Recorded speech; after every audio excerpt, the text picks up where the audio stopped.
Maths का paper हो चुका है, लेकिन कितने मार्क्स आएंगे, पास होंगे नहीं होंगे, कौन सा क्वेश्चन सही है कौन सा गलत है, आपके सभी डाउट्स क्लियर करने के लिए मैं आ गई हूँ आज आपके पास सॉल्यूशन लेकर क्लास 10th का मैथ्स का फाइनल पेपर का सॉल्यूशन। ठीक है, तो स्टूडेंट्स, माई सेल्फ पूजा शर्मा और आप हैं मेरे चैनल मैथ्स विद पूजा पर। आज के लेक्चर में क्लास 10th के फाइनल पेपर का सॉल्यूशन मैं आपको कराऊंगी। इसके चारों कोड ए बी सी और डी के MCQ की आंसर की ऑलरेडी मैंने अपलोड कर दिए, जहां से आपने अपने 1 मार्क के क्वेश्चन टैली कर लिए होंगे। उनका भी डिटेल सॉल्यूशन मैं आपको कराती हूं और बाकी सेक्शंस का भी सॉल्यूशन कराएंगे। तो ये इंस्ट्रक्शंस हैं, हमने पढ़ ली हैं, आपने भी पढ़ ली होंगी। तो जल्दी से चलते हैं सेक्शन ए पर। ये है हमारा सेक्शन ए और ये मैं बता दूं कि चारों ही कोड में सभी क्वेश्चंस लगभग सेम है, कोई क्वेश्चन डिफरेंट होगा तो हम उसको साथ में डिस्कस कर लेंगे। ठीक है, 1 मार्क के क्वेश्चंस चारों ही कोड में बिल्कुल सेम थे और उनका उन क्वेश्चन पेपर के नंबर के अकॉर्डिंग जो सॉल्यूशन है, जो आंसर की है, वो मैं पहले ही अपलोड कर चुकी, तो सभी बच्चे वहाँ से टैली कर लीजिएगा। डिटेल सॉल्यूशन के लिए आप ये वीडियो देख लीजिए। 6, 72 और 120 का LCM, the LCM of 672 and 120। तो 6 के फैक्टर्स होते हैं 2 गुना 3, 72 के होते हैं 9, 8 निम 72, तो 2 की पावर 3 और 3 की पावर 2, और 120 होता है बच्चे 12 धाई अपना 120 हो जाता है, 12 धाई 120, तो 12 होता है 4 तिये 12, 2 की पावर 2 गुणा 3, 10 होता है 2 × 5, तो ये हो गया 2 की पावर 3 गुणा 3 गुणा 5, 8 5 40 तिया 120। LCM होता है सभी फैक्टर्स की हाईएस्ट पावर, तो 2 की हाईएस्ट पावर 3 है, 3 की हाईएस्ट पावर अपनी 2 है और एक अपना 5 बच गया। 2, 3 और 5 3 फैक्टर्स हैं, तीनों को उठाना था। 8 5 40 और 3 तिया 9, और 40 को 9 से करोगे तो 360 आपका आंसर था। दूसरा क्वेश्चन है कौन सी संख्या परी में है, तो मैं डायरेक्ट बता रही हूँ 2 + √9, 9 का रूट 3 होता है, 2 और 3 5/1, तो ये सही आंसर है। एक द्विघात बहुपद जिसके शून्यकों का योग और गुणनफल 4 और 1 है, ये क्वेश्चन मैं आपको कहती हूँ हर बार आता है। तो शून्यकों का योग s या 4 है, तो x² - 4x + 1 आ जाएगा। क्वेश्चन नंबर 4 पर चलते हैं। AP में से आपका आ रहा है 10, 7 और 4 का कौन सा पद -62 है, तो अपना देख लीजिए। A 10 है, D 7 - 10 यानी -3 है, और हमने मान लिया कि nth टर्म 62 है, तो nth टर्म का फॉर्मूला हो गया A + n - 1 × D, 10 + n - 1, D की जगह -3 बराबर है -62। इस 10 को राइट में ले जाओ और इन दोनों को मल्टीप्लाई कर दो, तो -3n = 3, 10 राइट में जाके माइनस होएगा तो माइनस का 72। अब इस 3 को भी ले जाओ, 72 में से माइनस करोगे -75, कट गया। 75 को 3 से भाग करोगे, n की वैल्यू 25 आएगी, तो 25वीं टर्म है। k के किस मान के लिए इसके मूल बराबर है, इक्वल रूट्स हैं, तो इक्वल रूट्स के लिए हमें b² - 4ac 0 लेना होता है। b अपना ये है, तो -2k का स्क्वायर 4, a की जगह k और c की जगह 6, ये हो गया 4k² - 24k। 4k कॉमन ले लो तो 4 × 6 = 24 बराबर है 0, यहाँ से k की वैल्यू 0 आएगी और इसको 0 के बराबर रखोगे तो 6, तो ऑप्शन में आपको 6 दे रखा है, तो ये करेक्ट आंसर है।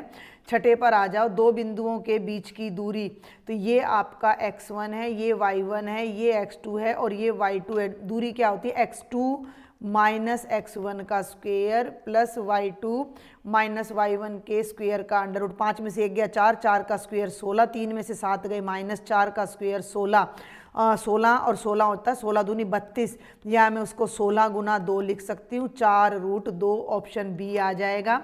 अब देखें 7वां, इस तरह का आपको प्रैक्टिस पेपर में भी था। मैं आपको ये बता दूं कि जो 100 क्वेश्चंस मैंने आपको दिए थे, सभी 20 क्वेश्चंस उसमें से आए हुए हैं, थोड़ा आगे पीछे करके। कई क्वेश्चंस बिल्कुल एग्जैक्ट भी थे। त्रिभुज ABC और DEF में in the triangles ABC and DEF, तो ABC DEF में कोण B कोण E के बराबर है, कोण C कोण F के बराबर है और AB DE के बराबर है। तो 2 कोण बराबर हो गए तो तीसरा अपने आप बराबर आएगा, तो AA समरूपता नियम से समरूप हो गए, और 2 कोण और 1 भुजा बराबर है तो AAS सर्वांग समता नियम से त्रिभुज सर्वांग सम हो जाता है, तो समरूप भी है, सर्वांग सम भी है, सिमिलर भी है और कॉन्ग्रुएंट भी है। क्वेश्चन नंबर 8 पर आ जाओ। ये सभी क्वेश्चंस मैंने आपको एज इट इज करवाए हुए हैं। यदि एक बिंदु P से ओ केंद्र वाले वृत्त पर पीए और पीबी स्पर्श रेखाएं, पी से ये दो स्पर्श रेखाएं जा रही हैं, PA PB, PA and PB are two tangents जो कि आपस में 80 डिग्री पर हैं, तो एंगल पीओए बताना था, तो ओ ये है, तो ध्यान देना पीओए यानी केवल ये एंगल बताना था। लेकिन अगर हम इस डायग्राम को पूरा कर दें तो मैंने आपको बता रखा है कि इसका और इस पूरे एंगल का सम 180 होता है, ये 80 है तो ये पूरा येलो एंगल 100 का हो जाएगा, और जो ऊपर वाला POA है वो इसका हाफ हो जाएगा यानी कि 50 डिग्री आ जाएगा। 9वें पर आ जाओ। 5 सेंटीमीटर त्रिज्या वाले वृत्त, ये एक सर्कल है जिसका रेडियस 5 सेंटीमीटर है। वृत्त के बिंदु P पर, P पॉइंट पर एक टेंजेंट जा रहा है जो O से जाने वाली रेखा को यहाँ आगे बढ़ाने पर Q पर कट करता है। ओ क्यू यानी कि ये चीज़ 12 है, तो आपने PQ की लंबाई निकालनी, ये 90 है, तो ये तो हाइपोटेन्यूज हो गया, और इसको मैं बेस ले लूँ तो मुझे परपेंडिकुलर निकालना है। परपेंडिकुलर क्या होता है? Hypotenuse square minus base square का अंडर रूट, 12 का स्क्वायर 144 घटा 25 का अंडर रूट, 144 है ये तो 119 का अंडर रूट आ जाएगा। NCERT से एज इट इज ले रखा है। आगे चलते हैं क्वेश्चन नंबर 10 पर। Sine 60 cos 30 plus sine 30 cos 60, sine 60 √3/2, cos 30 भी √3/2, साइन 30 1/2, cos 60 भी 1/2, तो ये √3 हो जाएगा जो कि 3/4 प्लस 1/4 4/4 1 हो जाएगा। साइन A 3/4 है, बहुत जल्दी से देखेंगे। साइन होता है परपेंडिकुलर बाय हाइपोटेन्यूज, ये 3 है और ये 4 है, पाइथागोरस लगाओगे तो 16 में से 9 गए, अंडर रूट 7। हमें टेंजेंट बताना है जो कि होता है परपेंडिकुलर बाय बेस, जो कि 3/7 आ जाएगा। ये सेम क्वेश्चन मैंने दिया हुआ था। 9 सीकेंड स्क्वायर ए माइनस टेंजेंट स्क्वायर ए, तो 9 कॉमन ले लिया, सीकेंड स्क्वायर ए माइनस टेंजेंट स्क्वायर ए 1 होता है, 9 माइनस 1 9 आ जाए, 9 गुणा 1 9 आ जाएगा। 13 पर आ जाइए। ये सेम क्वेश्चन भी मैंने दिया हुआ था कि P हमारा सेक्टर का एंगल है और R रेडियस है, तो उसका त्रिज्या खंड का क्षेत्रफल यानी एरिया ऑफ सेक्टर, तो ये हो जाएगा क्योंकि इसको इससे काटेंगे तो ये 360 बन जाएगा।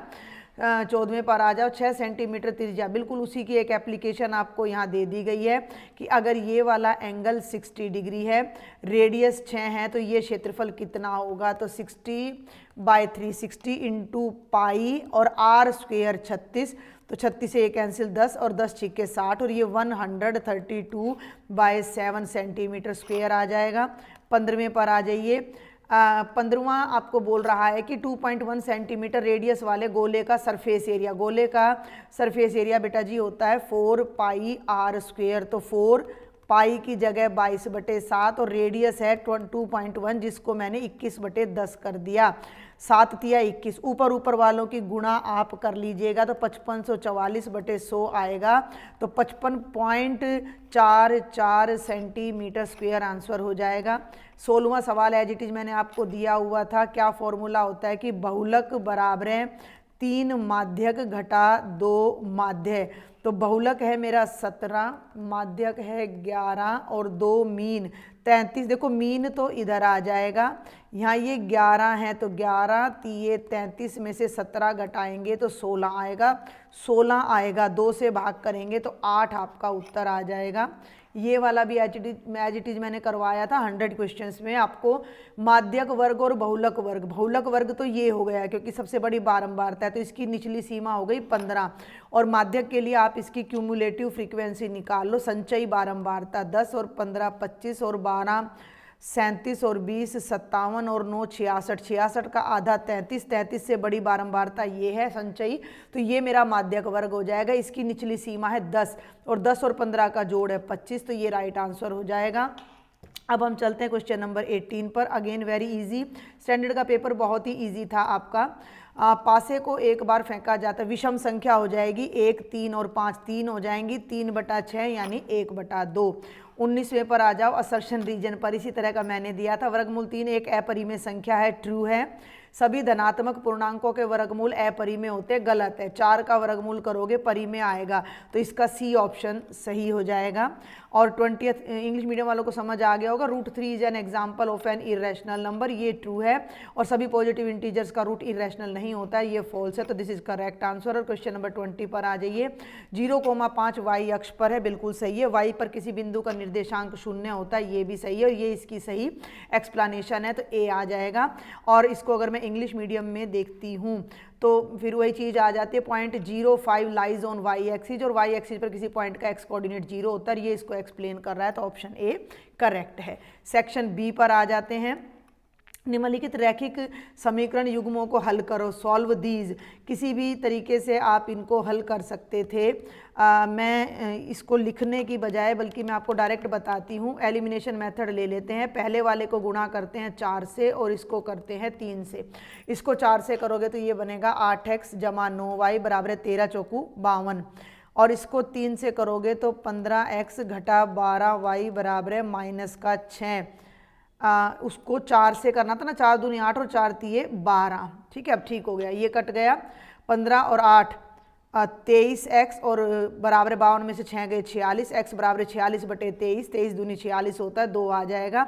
x की वैल्यू को यहाँ रख दो, 5 गुणा, इसमें रख रही हूँ मैं यहाँ 5 × 2 - 4y = -2, 5 दूनी 10 है, 10 को राइट में ले जाओ तो माइनस का 12 हो जाएगा, -4y = -12, और y की वैल्यू 3 और x की वैल्यू 2 आ जाएगी। आसान सा क्वेश्चन था। अब चलते हैं क्वेश्चन नंबर 22 पर। धरती पर एक मीनार ऊर्ध्वाधर खड़ी है, tower stands vertically on the ground, ये तो हो गया टावर। धरती के एक बिंदु से, मीनार के पाद बिंदु से जो 15 मीटर दूर है। अगर मीनार ए बी है तो बी से 15 मीटर की डिस्टेंस पर हमारा एक पॉइंट सी आ जाता है। मीनार के शिखर का उन्नयन कोण, द एंगल ऑफ एलिवेशन, जो ये एंगल है हमारा बच्चे, ये कितना है, 60 डिग्री है। तो find the height of tower, यानी h, ये हाइट ऑफ टावर हमने निकालना है। तो आप देख सकते हो ये परपेंडिकुलर है और ये बेस है, तो क्या लग जाएगा, टेंजेंट 60 बराबर है h/15, टेंजेंट 60 होता है √3 बराबर है h/15, क्रॉस मल्टीप्लाई कर दो तो टावर की जो हाइट है 15 वर्गमूल 3 मीटर आ जाएगी। 2 नंबर का क्वेश्चन था, यहीं पर अपना छोड़ देना था हमने, ठीक है। इसी में इंटरनल चॉइस दे रखी है, उसको देखते हैं हम।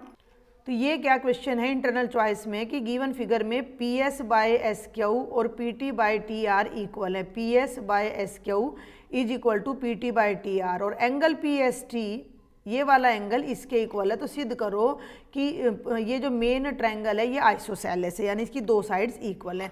समझ गए होंगे कि ये रेशियो इक्वल है, these angles are equal, then prove that triangle is isosceles. देखो एक लॉजिक को समझो, जब ये रेशियो इसके इक्वल है तो थेल्स थ्योरम से ये लाइन इसके पैरेलल है। क्लियर हो गया, ST is parallel to QR, because यहीं से शुरू करेंगे क्योंकि ये दोनों रेशियो बराबर है, तो ये दोनों लाइन से पैरेलल हैं।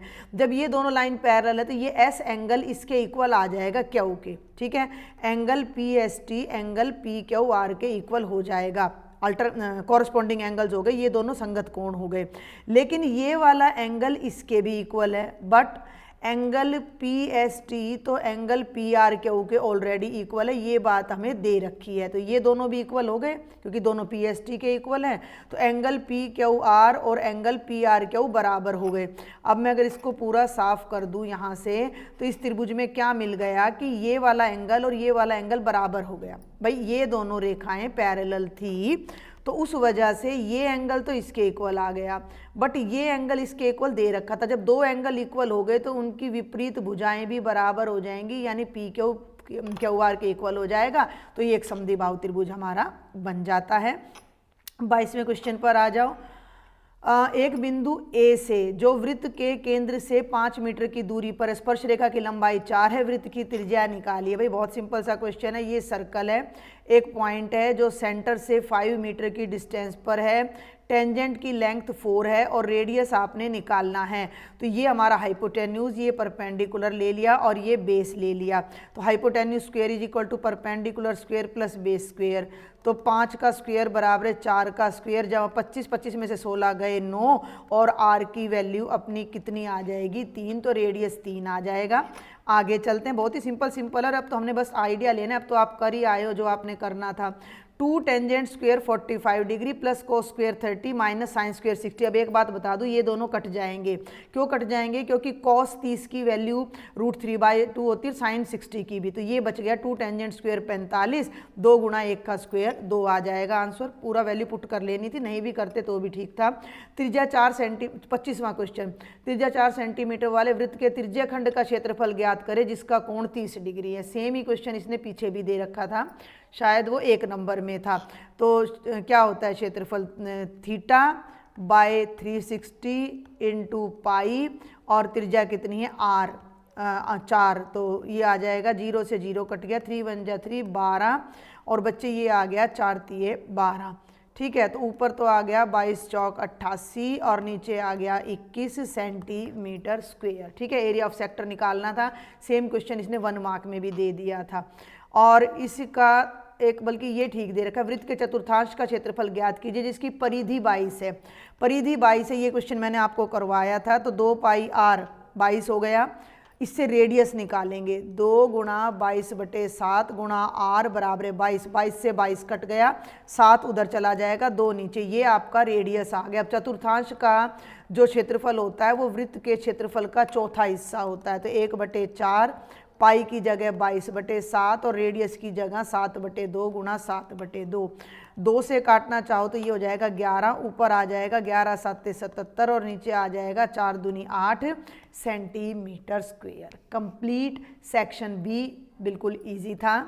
जल्दी से सेक्शन सी देखते हैं। हिंट दूंगी भाई, मैं बार बार आपको बोल रही हूँ, सिद्ध करें वर्गमूल 5 अपरिमेय संख्या है। तो जो लिखने का काम है वो नहीं लिखूंगी, आपने क्या लिख के आना था?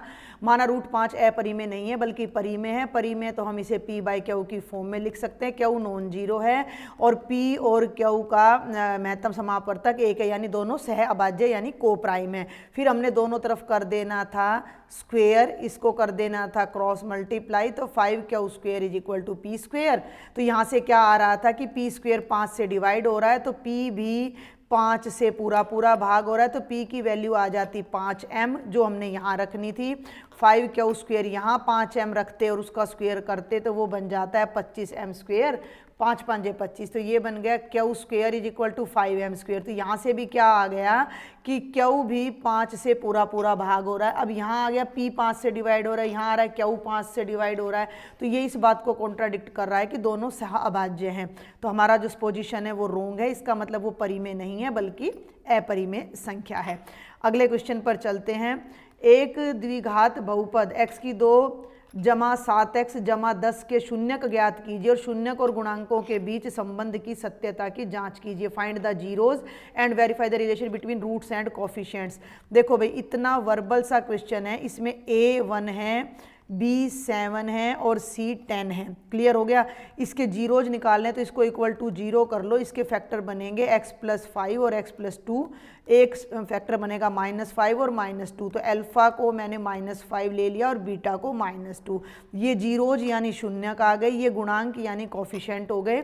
अब इनके बीच में जो रिलेशन आपने वेरीफाई करना था वो क्या था? वो ये था अल्फा + बीटा = -b/a। तो -5 -2 और ये है -7/1, तो -7 -7 के इक्वल आ गया, हो गया वेरीफाई।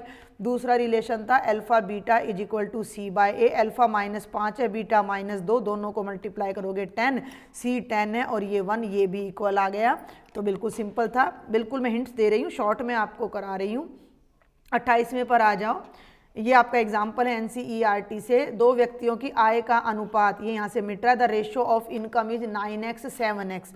2 आदमी हैं, A और B मान लिया, तो दोनों की जो आय का है वो अनुपात दे रखा था। तो माना दोनों की आय है ना, दोनों की जो आय है वो मैंने एक की मान ली 9x है और एक की 7x है। और उनके जो एक्सपेंडिचर का रेशो है, जो उनका खर्चा है वो 4:3 है। तो जो उनके खर्चे हो जाएंगे उनको मैंने 4y और 3y लेना है। ये पहले व्यक्ति की आय है और खर्चा है, ये दूसरे व्यक्ति की आय है और खर्चा है। अब दोनों मिलकर क्या करते हैं कि दोनों हर महीने 2-2 हज़ार रुपये फिर भी बचा लेते हैं। तो उनकी मासिक आय ज्ञात करो।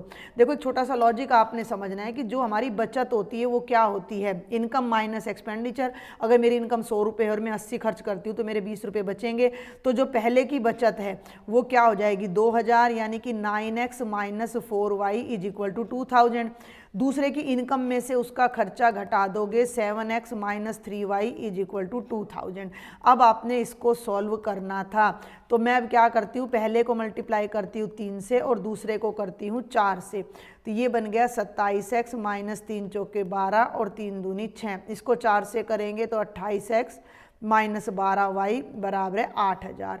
माइनस प्लस माइनस ये बनेगा माइनस x बराबर है माइनस 2000। तो x की वैल्यू बच्चे 2000 आ गई। हमें y नहीं चाहिए। क्यों नहीं चाहिए? क्योंकि इसने हमसे केवल इनकम पूछी है और मेरी x की वैल्यू आ चुकी है और मेरी इनकम 9x और 7x है। तो पहले की इनकम को 2000 को जब मैं 9 से गुणा करूंगी तो पहले बंदे की इनकम 18,000 आ जाएगी और जब मैं 7 को 2000 से गुणा करूंगी तो दूसरे की इनकम 14,000 आ जाएगी। इसी थोड़ा आपको एक्सप्लेन करना था अपने फाइनल पेपर में। अब ले लेते हैं इसी के इंटरनल चॉइस। दो संपूरक कोणों में बड़ा कोण छोटे से 18 डिग्री अधिक है। The larger of to supplementary angle कौन से होते हैं? जिनका सम 180 होता है। मान लिया एक एंगल x है और दूसरा y है, तो दोनों का सम हो गया 180। ये बन गई पहली इक्वेशन। और बड़ा कोण, मान लो अगर x कोण बड़ा है तो वो y से 18 डिग्री ज़्यादा है। y को लेफ्ट में ले आओ तो x माइनस वाई बराबर है 18। ये बन गई दूसरी इक्वेशन। दोनों एंगल्स आपने निकालने हैं, तो दोनों इक्वेशन को एक दूसरे के साथ यहाँ लिखो, एलिमिनेशन मेथड लगाओ। 8 9 1 और x की वैल्यू आ जाएगी 2 9 18 और 2 9 18 99 आ गया। और इस वैल्यू को यहाँ रखती हूँ मैं, तो x plus Y is equal to 180। तो 99 जमा y बराबर है 180। तो y हो जाएगा 180 माइनस 99 यानी 81। ठीक है, अब देख लो 81 से 18 बड़ा है 99 और दोनों का सम 180 है। तो सिंपल सा क्वेश्चन था। अब 29 पे आ जाओ। स्टैंडर्ड का जो पेपर है वो कंपैरेटिवली इजी था अपना इससे। उल्टा बोल गई मैं, बेसिक स्टैंडर्ड का पेपर इजी है। यस स्टैंडर्ड का पेपर इजी है बेसिक से। उसमें आपकी बीपीटी आई हुई है, बेसिक प्रोपोर्शनलिटी थ्योरम, इसमें नहीं आई हुई है। सिद्ध कीजिए कि दो सकेंद्रीय वृत्तों में बड़े वृत्त की जीवा जो छोटे वृत्त को स्पर्श करती है स्पर्श बिंदु पर समद्विभाजित होती है। Prove that in to concentric circles, prove that in to concentric circles. ये एक छोटा सर्कल है और ये एक बड़ा सर्कल है, दोनों कॉन्सेंट्रिक हैं और ये बड़े सर्कल की जीवा है जो छोटे सर्कल को अगर एम पर टच करती है तो वो एम पर मिड पॉइंट है उसका। ये हमने प्रूव करना है। बहुत सिंपल सा प्रूफ है। ये सेंटर है O, ये जीवा है AB, O को A से मिलाया, B से मिलाया और M को मिड पॉइंट, मतलब आपने क्या दिखाना है कि AM MB के इक्वल है। क्लियर हो गया? तो दोनों ट्रायंगल ले लो, ट्रायंगल AMO और ट्रायंगल BMO में। तो OM तो OM के बराबर है, सांझी है, क्लियर है, और स्पर्श रेखा से जाने वाली त्रिज्या लंब होती है। तो एंगल AMO और एंगल BMO दोनों कितने के हो गए? 90 के। OA OB के बराबर है क्योंकि दोनों बड़े वृत्त की क्या है? त्रिज्या है। तो साइड एंगल साइड नियम से ये लेफ्ट वाला ट्रायंगल राइट वाले के कॉन्ग्रुएंट हो गया, इसलिए इनकी जो कॉरस्पॉन्डिंग साइड्स हैं वो भी AM MB के इक्वल हो गया, यानी कि M is the mid point of this tangent. M is the mid point of this code of the larger circle, जो कि बड़े का तो कोड है और छोटे के लिए स्पर्श रेखा है। आ जाइए अब अगले क्वेश्चन पर, क्वेश्चन नंबर 30। ये कहता है prove that 1 plus sine A by 1 minus sine A. तो इसको अपना रैशनलाइज कर लो।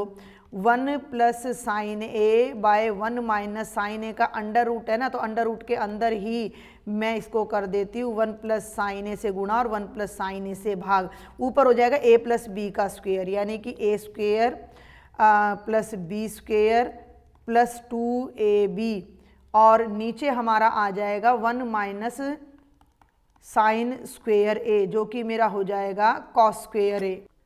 और इसको बल्कि यहाँ ओपन करने की बजाय हम ले लेते हैं 1 प्लस साइन ए का होल स्क्वेयर और नीचे आ जाएगा कॉस स्क्वेयर ए पूरे का अंडर रूट। ऊपर वाले का अंडर रूट करेंगे तो ये स्क्वेयर कैंसिल हो जाएगा और नीचे वाले का करेंगे तो स्क्वेयर कैंसिल हो जाएगा और ये बनेगा 1 plus sine A by cos A. Separate कर लीजिए, 1 के नीचे भी कॉस ए आ जाएगा, साइन ए के नीचे भी कॉस ए आ जाएगा और ये हमारी राइट हैंड साइड आ जाएगी सीकेंट ए प्लस टेंजेंट ए। तो बिल्कुल सिंपल था। इसकी इंटरनल चॉइस पर चलते हैं। ये है आपका internal choice, secant A into 1 minus sine A into secant A plus tangent A. Left side को देखो, सीकेंट ए को मैं लिखती हूँ 1 by cos A, 1 minus sine A को मैं छेड़ती नहीं हूँ और इनको भी साइन कॉस में बदल देती हूँ, 1 plus cos A by sine A by cos A. तो ये हो गया 1 माइनस साइन ए तो ऊपर था और नीचे आ गया कॉस ए, और ब्रैकेट में बच्चे जब आप कॉस ए एलसीएम लोगे तो ये बनेगा 1 प्लस साइन ए, ऊपर हो गया 1 minus sine square A by cos square, और दोनों कैंसिल होकर कितना आ जाएगा 1, क्योंकि 1 माइनस साइन स्क्वेयर ए कोस स्क्वेयर ए होता है। तो ये हमारी राइट हैंड साइड आ जाएगी। और क्वेश्चन नंबर 31 तो सबसे इजी है, एक पासे को फेंका जाता है। अभाज्य संख्या कौन कौन सी होती है, 2, 3 और 5, तो 3/6, 2 और 6 के बीच आता है 3, 4 और 5, तो 3/6, इसका आंसर भी 1/2। और विषम संख्या की प्रायिकता, विषम संख्याएं भी 3 थी तो 3/6 यानी 1/2। तो ये था आपका complete section C. Section A B C तीनों मैंने करा दिए हैं, डी और ई नेक्स्ट वीडियो में मैं अपलोड करूँगी। तब तक आप इन तीनों सेक्शंस के अपने आंसर टैली करें और मेरे चैनल के लिंक को ज़्यादा से ज़्यादा स्टूडेंट्स तक शेयर ज़रूर करें। अगर आपने सब्सक्राइब नहीं किया है तो वो भी ज़रूर कर लें। Thank you.